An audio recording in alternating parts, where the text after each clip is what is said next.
मैं पंकज जी को आमंत्रित कर रहा हूँ। पंकज जी, आप मुझे बताएं कि जो मैंने शीर्षक रखा है कि शिवराज सिंह चौहान या कमलनाथ या दोनों नहीं। अभी जो परिस्थिति है, जो अंतर्द्वंद चल रहा है, राहुल गांधी के बेचारे की बड़ी पीड़ा है। मैं ना, मेरी सहानुभूति पूरी राहुल गांधी के साथ है। इतनी कोशिशों के बावजूद भी राहुल गांधी उस मकड़ जाल से निकल नहीं पा रहे, और उनको उसी 72, 70, 75, 65, 70 साल के लोगों ने घेरा हुआ है। और पिछले 3 साल से राहुल गांधी इसी बात में लगे हुए हैं। आप, मुझे लगता है कि राहुल गांधी की चलेगी इस चुनाव में? नहीं चलेगी। क्यों नहीं चलेगी? राहुल गांधी जी की हाँ, नहीं चलेगी तो किसकी चलेगी? और रह हाँ, गई बात शारीरिक आयु की, तो शारीरिक आयु का राजनीति में क्या मायने है? हाँ। असली बात तो यह है कि माइंड से आदमी अलर्ट है कि नहीं, पूरी तरह एक्टिव है कि नहीं, चीज़ों का पूरी तरह प्रबंधन कर सकता है कि नहीं, जनता की राय उसके बारे में क्या है, ये सब चीज़ें ज़्यादा महत्वपूर्ण हैं। उम्र का इससे कोई ताल्लुक नहीं होना चाहिए। रह गई बात मध्य प्रदेश की, तो जो आपने जो शीर्षक रखा है आज के अपने कार्यक्रम का कि शिवराज सिंह चौहान या कमलनाथ या दोनों नहीं, तो शिवराज सिंह चौहान तो नहीं है, ये बात तो पक्की है। क्यों? क्योंकि एक तो भारतीय जनता पार्टी की सरकार बन नहीं रही, मान लीजिए किसी तरह बन भी गई तो भी शिवराज सिंह चौहान तो मुख्यमंत्री नहीं हो पाएंगे। कमलनाथ जी के मुख्यमंत्री होने के पूरे अवसर इसलिए हैं कि एक तो कांग्रेस इस वक्त बहुत एज पर है, भारतीय जनता पार्टी से बहुत ज़्यादा बढ़त उसकी है। अब अमित शाह जी बैठ गए हैं तो थोड़ा हथकंडों का दौर शुरू होगा। हो सकता है कि चुनाव नज़दीक आते आते ये जो बीच का गैप है ये थोड़ा कम भी होने लगे, लेकिन ये कितना भी कम हो जाए कांग्रेस की सरकार आराम से बन जाएगी। और कांग्रेस की सरकार जब बन जाएगी तो फिलहाल कांग्रेस पार्टी में सबसे सशक्त चेहरा मुख्यमंत्री के लिए कमलनाथ जी का ही है। अब पिछली बार भी कांग्रेस जीती थी, वो मुख्यमंत्री बने थे किस तरह से सेंधमारी करके, चोरी करके उस सरकार को गिरा दिया गया, वो भी सबके सामने है। तो आधी बात आपकी सही है कि शिवराज सिंह चौहान नहीं बन पाएंगे, ये बात तय हो गई है। कमलनाथ जी बन जाएंगे, ये भी बात करीब करीब तय है। अब बीच में जो प्रभारी महासचिव थे उन्होंने क्या कहा, वो एक टेक्निकल लाइन है कि भाई जो कुछ भी फैसला होगा वो तो कांग्रेस विधायक दल के जो सदस्य चुन के आएंगे वो करेंगे। तो तकनीकी तौर पर ये ठीक भी है, वही लोग करेंगे, लेकिन इस वक्त मध्य प्रदेश में सबसे मजबूत चेहरा कांग्रेस का मुख्यमंत्री पद के लिए कमलनाथ जी का ही है। जी। लेकिन मैं आपको दूसरी बात कह रहा हूं कि जिस तरह की, जैसे आज आपको लगता है मध्य प्रदेश में, राकेश पाठक जी भी कह रहे थे कि 50% कमीशन की बात आज खड़गे ने की है। आपको लग रहा है कर्नाटक की रिपीट करने की बात वाला फॉर्मूला रिपीट होगा? क्या वास्तव में मध्य प्रदेश में 50% कमीशन का माहौल है?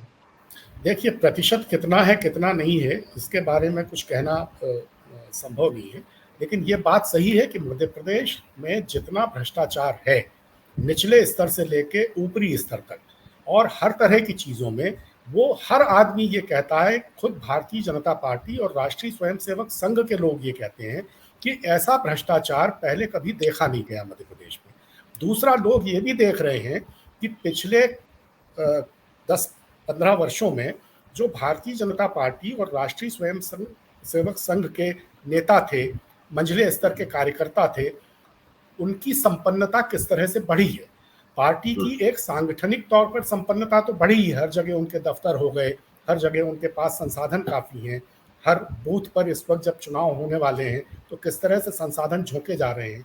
इसके अलावा भी जो व्यक्तिगत स्तर पर उनके नेताओं में जो संपन्नता आई है और जिस तरह की कहानियां शिवराज सिंह चौहान जी और खासकर उनके परिवारजन के बारे में प्रचलित हैं, सुनाई देती हैं, उसको लेकर बहुत बहुत एक गंभीर माहौल है। और भारतीय जनता पार्टी का जो आम कार्यकर्ता है वो बहुत हताश और निराश है। आपको हर जगह ये सुनने को मिलेगा कि भारतीय जनता पार्टी की सरकार में भारतीय जनता पार्टी के आम कार्यकर्ताओं का भी कोई काम नहीं होता। उनकी जो उचित मांगे हैं उनकी भी सुनवाई नहीं होती, उनके उचित काम भी नहीं होते। सिर्फ उन लोगों के काम हो रहे हैं जो किसी न किसी तरह शिवराज सिंह चौहान जी, उनके परिवार या उनके नज़दीकियों से जुड़े हुए हैं। तो ये एक बहुत बड़ा मुद्दा भ्रष्टाचार का मध्य प्रदेश में है। मैं पंकज जी आपसे रीजन वाइज कुछ चीजें समझना चाहता हूं, क्योंकि वो कहते हैं ना मध्य प्रदेश में प्रदेश देश भीतर देश है, तमाम तरह के महाकौशल है, मालवा है, बुंदेलखंड है और बाकी जो चंबल रीजन है। आपको क्या लग रहा है चारों रीजन में कौन सा मजबूत किला भारतीय जनता पार्टी के पास है और कौन सा कमजोर क्षेत्र कांग्रेस के पास है? देखिए, भारतीय जनता पार्टी इस वक्त करीब करीब सभी क्षेत्रों में बहुत कमजोर है। खासकर विंध्य में बहुत कमजोर है, चंबल और ग्वालियर में बिल्कुल सफाया हो रहा है, बघेलखंड बुंदेलखंड में भी उसकी हालत बहुत खराब है। थोड़ा बहुत अगर कहीं उसको कुछ थोड़ा सहारा मिल सकता है तो मालवा और निमाड़ के क्षेत्र में शायद उसको मिले, लेकिन उसकी भी महाकौशल में भी है। संभावना नहीं। आ गया ना, ये जबलपुर और विंध्य का जो रीजन है, महाकौशल और विंध्य का, जी जी ये जी जी वहाँ वहाँ भारतीय जनता पार्टी की स्थिति अच्छी नहीं है। खासकर विंध्य में तो बहुत खराब है, चंबल और ग्वालियर संभाग में बहुत खराब है। देखिए, है क्या कि इस वक्त मतलब मध्य प्रदेश के संदर्भ में हम ये बात कर जरूर रहे हैं, लेकिन इसको थोड़ा सा इस तरह भी देखिए कि ये जो 5 राज्यों के विधानसभा चुनाव हो रहे हैं, उनमें खासकर मध्य प्रदेश, राजस्थान और छत्तीसगढ़, यहाँ के मतदाताओं के मन में एक बात साफ हो गई है कि ये जो चुनाव है ये एक तरह से सेमीफाइनल है, और अगर इस चुनाव के जो नतीजे आएंगे उनसे 2024 का भविष्य तय होने वाला है। तो इसके चलते इस चुनाव में जो क्षेत्रीय क्षत्रप, जो आपने भी बात उठाई, क्षेत्रीय क्षत्रपों के चेहरे मजबूत तो हैं, लेकिन इस बार का जो वोट है वो वोट राहुल गांधी को मिलने वाला है। ये चुनाव इन राज्यों में राहुल गांधी वर्सेस नरेंद्र मोदी होने वाला है। तो जैसे नरेंद्र मोदी तो खुद ही चुनाव लड़ते हैं राज्यों का, राहुल गांधी लड़ नहीं रहे हैं उस तरह से, लेकिन जनमानस में ये बात आ गई है कि इस चुनाव में उम्मीदवार कोई भी हो और क्षेत्रीय नेता कोई भी हो, वोट राहुल गांधी के लिए देना है, क्योंकि 2024 बहुत महत्वपूर्ण है।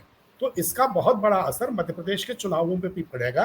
कमलनाथ जी बहुत मजबूत चेहरा है, उसका अपना लाभ मिलेगा, लेकिन ये जो वोट सीधे राहुल गांधी को जाना है, इसका भी बहुत बड़ा लाभ मिलेगा, और छत्तीसगढ़ और राजस्थान में इसका और भी ज्यादा लाभ मिलने वाला है।